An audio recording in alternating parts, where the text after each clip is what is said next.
Om Ajnanatimirandhasya Jnananjanishadakaya Chakshurunmilitam Yena Tasmai Shri Gurave Namaha. Namo Vishnupadaya Krishna Presthaya Bhutale Srimate Bhakti Vedanta Swamin Niti Namine.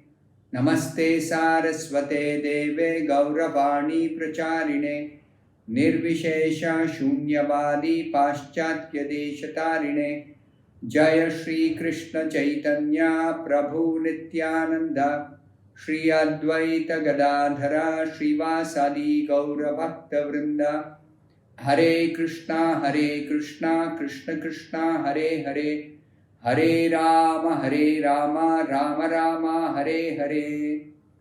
Om Namo Bhagavate Vasudevaya Narayanam Namaskritya Naram Chaiva Narottamam Devim Saraswatim Vyasam Tato Jayamudirayet. In this session, we'll be discussing from the 13th and the 14th verses of the 7th chapter of the first canto of Srimad Bhagavatam. Yada mridhe kaurava srinjayanam Vireshu atho viragatim gateshu Vrukodara avidha gadabhimarsha Bhagnordande dhritarashtra putre Bhartu priyam draunir itisma pashyan Krishna sutanam swapatam shiramsi Upaharat vipriyam eva tasya Jugupsitam karma vigarhayanti. Two verses are given together. The meaning of these two verses is also given together by Srila Prabhupada. When the respective warriors of both camps, namely the Kauravas and the Pandavas, were killed on the battlefield of Kurukshetra, and the dead warriors obtained their deserved destinations, and when the son of Dhritarashtra fell down lamenting, his spine broken, being beaten by the club of Bhimasena, the son of Dronacharya, Ashwatthama, beheaded the 5 sleeping sons of Draupadi and delivered them as a prize to his master, foolishly thinking that he would be pleased. Duryodhana, however, disapproved of the heinous act, and he was not pleased in the least. So, Sutta Goswami begins the narration of the Srimad Bhagavatam, beginning with the topics of the renouncement of the Pandavas and the birth, activities and deliverance of King Parikshit. So first of all, he is beginning from the point where the end of the battle of Kurukshetra, that famous battle. In our history of Greater India, there are 2 famous battles. One is the battle of the Ramayana between Lord Ramachandra and Ravana. And the other is the battle between the Pandavas and Kauravas as described in the Mahabharata.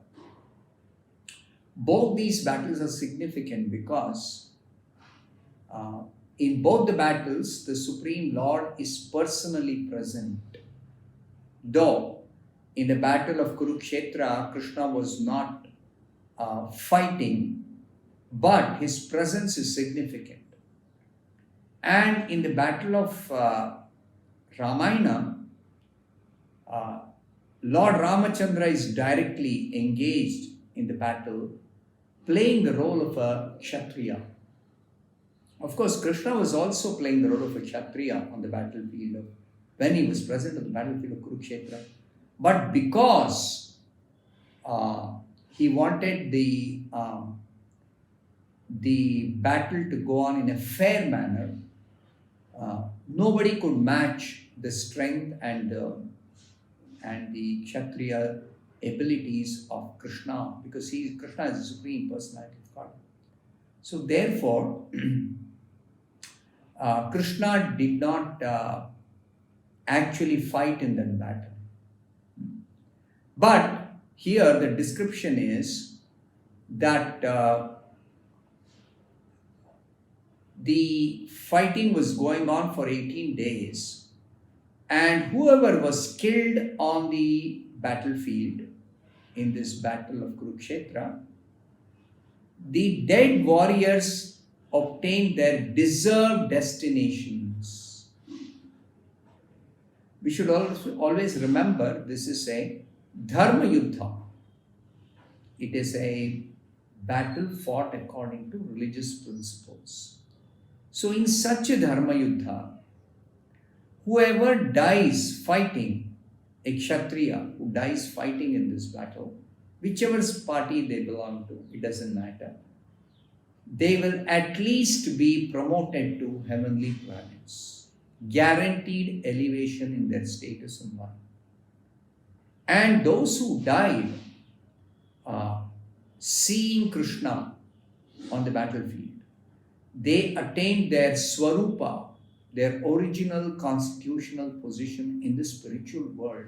They were directly promoted to the spiritual world. This is what Srila Prabhupada explains in a discourse given on this, on these two verses.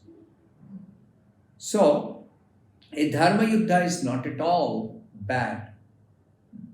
In fact, it is spiritually beneficial for everyone. And that is exactly what Krishna says in the Bhagavad Gita also. While Arjuna, at the beginning of the battle of Kurukshetra, refuses to fight, Krishna tells him, this is a Dharma Yuddha and you are a Kshatriya. It's your duty to fight in this Dharma Yuddha. Either you die on the battlefield while fighting and you attain minimum the heavenly planets, or you enjoy a flourishing kingdom if you win this battle. In either case, there is no loss for Arjuna, for the Pandavas. So here it is described, the warriors who were killed on the battlefield of Kurukshetra attained their deserved destinations. Minimum is promotion to heavenly planets. And others who were fortunate enough to die, while dying, they were able to see Krishna, the Supreme Personality of Godhead. They got their Swarupa. They were promoted directly to the spiritual world. And in the end, there was a fight between Duryodhana and Bhimasena. So they were fighting with a club in the hand, one-on-one they were fighting. And Krishna was there, present, to guide Bhima. Krishna was there to guide Bhima. That this Duryodhana, it's not easy to defeat him for Bhima. It is said that though both were expert in fighting with the club, still Bhima had more bodily strength as compared to Duryodhana. And Duryodhana had better skill in fighting with the club. So actually, the fighting would have gone on for many days, a very long time, had it not been for the intervention of Krishna. We should always remember, Krishna's intervention is not partiality on his part. He's not partial to the Pandavas, no. Krishna has got a transcendental objective. Krishna wants this battle of Kurukshetra for some very important reasons. One is that the burden of the earth had to be brought down, reduced.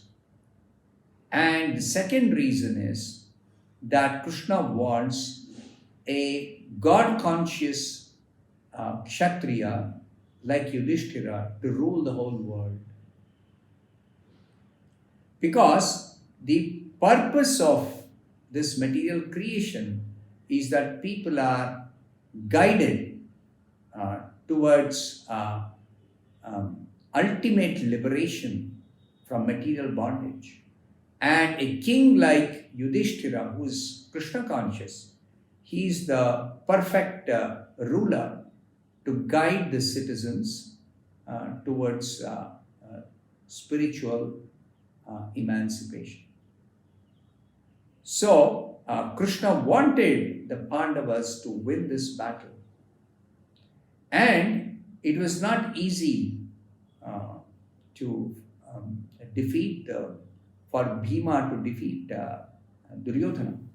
But still, when Krishna advised or indicated to Bhima that you have to actually use your club to beat Duryodhana below the waist. Now, beating below the waist is against the rules of Kshatriya conduct in Dharma Yuddha. But still, because Krishna indicated to Bhima, Bhima did that, and Duryodhana fell down when he was hit below the waist and his spine was broken. And after that, of course, Duryodhana died. At that time, when he had just fallen down due to that fighting, the son of Dronacharya, Ashwatthama, he, in order to please Duryodhana, Ashwatthama was fighting on the side of the Kauravas. So he beheaded the sleeping sons of Draupadi. Draupadi had 5 husbands, the 5 Pandavas. So she had 1 son through each of the Pandavas. And she had 5 sons. So all of them were killed totally unlawfully by Ashwatthama. And he brought those 5 heads to prove that he has killed them. And he delivered them to Duryodhana. Duryodhana, however, was not at all pleased because it's totally unlawful. And he disapproved of this heinous act. That's what this verse describes. He was not at all pleased by this. He condemned Ashwatthama for unlawfully killing the 5 sons of Draupadi. Now, this is where the Bhagavatam begins, narration of the Bhagavatam begins. We already have Krishna's instructions to Arjuna and through Arjuna to all of us, the Krishna Katha in the form of Bhagavad Gita before the beginning of the battle of Kurukshetra. And the Krishna Katha given in the form of Bhagavatam is beginning from the end of the battle of Kurukshetra. So we will hear the narration of the Bhagavatam, how it is connected to Krishna consciousness in the further verses. I'll stop here. Thank you very much.